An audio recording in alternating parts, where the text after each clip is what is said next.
Thank you, Madam Speaker. I rise today to say enough.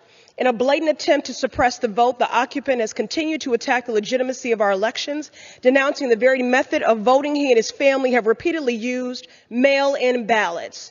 Hypocrisy, which should look familiar to my colleagues across the aisle.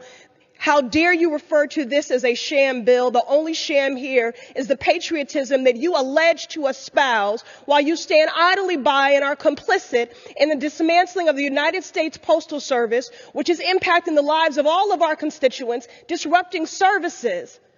Patriotism. They hire more veterans than anyone else.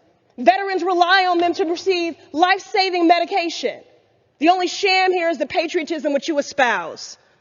Enough with the criminal and corrupt mismanagement of the Postmaster General. The changes he has brought to our postal service during this pandemic are brazen acts of sabotage, intended to slow down operations and to delay mail delivery. This is a hell of a way to repay 600,000 dedicated letter carriers and postal workers who have put themselves in harm's way in the midst of this pandemic, who take dignity, find dignity in their work and are worried about the impact on services and fear for their very livelihoods and retribution for the calls that they have made to all of our offices. How dare you?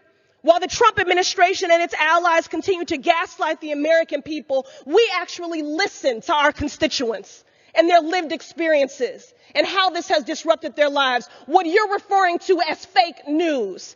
Constituents like Cassandra, a freelancer from Somerville, who waited for 2 weeks for a check from a client to arrive. Freelancing is already unstable, she told me, and post office delays mean I have even less assurance that the money I've worked for will reach me. Or Brendan in Charlestown, who requested an absentee ballot more than 3 weeks ago so he and his pregnant wife could vote without risking their health, but has yet to receive it because in the Massachusetts 7th Congressional District, 9 mail sorting machines have been removed.